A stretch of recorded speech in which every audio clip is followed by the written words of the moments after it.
Le Real Madrid a tenu une réunion ce matin au Bernabéu pour discuter de l'avenir de Xabi Alonso. Le match contre Manchester City ressemble à celui de la dernière chance pour pouvoir inverser la tendance. Les favoris pour le remplacer sont Jürgen Klopp et Zinedine Zidane. Bon les gars, vous choisissez lequel? Zizou ou Klopp? En vrai de vrai, avec un vestiaire comme ça, on sait très bien que Zidane, il s'acclimaterait parfaitement. Et là, tout le monde va redescendre d'un cran, ils vont tous l'écouter et le regarder comme ça. En termes d'aura, on fait pas mieux. Les gars, quand ils rentrent dans le vestiaire, tout le monde se tait. Maintenant, le problème, c'est que lui, il veut l'équipe de France. Et nous-mêmes, on le veut en équipe de France, après la Coupe du Monde. Donc, est-ce qu'il va aller au Real pour rester 6 mois et après prendre l'équipe de France? Ou bien faire les deux? Mais je pense pas. Franchement, je pense pas qu'il va faire Real plus France. Ça m'étonnerait. Maintenant, Jürgen Klopp, je vous dis la vérité, hein. Son jeu, son caractère, il correspondrait aussi bien au Real Madrid. Je pense qu'il arriverait lui aussi à gérer le vestiaire. Peut-être pas autant qu'un Zizou, parce que c'est pas la même aura. Mais en fait, il transmet une telle passion, un tel amour, une telle confiance que tu te bats pour lui. Et pour le long terme, je pense que c'est un peu mieux de prendre Klopp.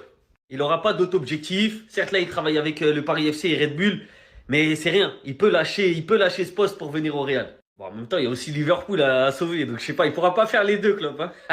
Donc franchement, si j'étais Pérez, je prendrais Jürgen Klopp et je laisserais Zizou à l'équipe de France. Les Madridistas, j'ai l'impression qu'on se rapproche de la fin pour Xabi Alonso au Real Madrid. Apparemment, il y aurait eu une réunion ce matin au Real Madrid pour parler de l'avenir de Xabi Alonso. Les avis sont partagés sur son avenir. Le match contre City sera sa dernière chance, mais la situation semble irrémédiable. Ça ne sert à rien de parler de dernière chance face à City, parce qu'on sait qu'on n'a pas une équipe pour battre City. Entre certains titulaires très importants qui sont absents, ou encore des remplaçants qui n'ont pas le niveau pour jouer au Real Madrid, ne venez pas me parler de City. Autant faire une annonce tout de suite, qu'on le vire, c'est fait, c'est réglé, on passe à autre chose, au lieu de dire ouais, City sera sa dernière chance. Et supposons même qu'il arrive à battre City, le match d'après, ça va relancer encore le problème. Et selon la même source, les favoris pour le remplacer seraient Jürgen Klopp et Zinedine Zidane. Zidane, je ne sais pas combien de fois je vais vous le répéter. Zidane, lors de son deuxième passage au Real Madrid, il a eu une équipe bien moins compliquée que ça. Il est parti parce que c'était trop prise de tête. Ne pensez pas qu'il va venir récupérer une équipe pareille qui est casse-tête.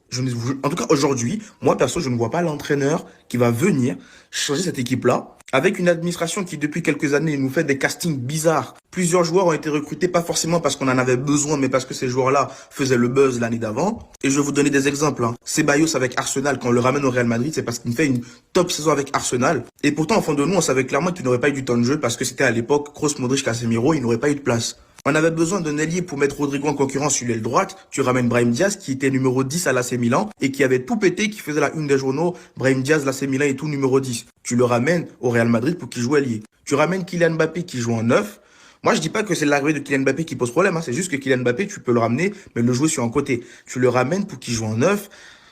Sachant que tu as perdu un Benzema qui est un vrai neuf de métier. Et là,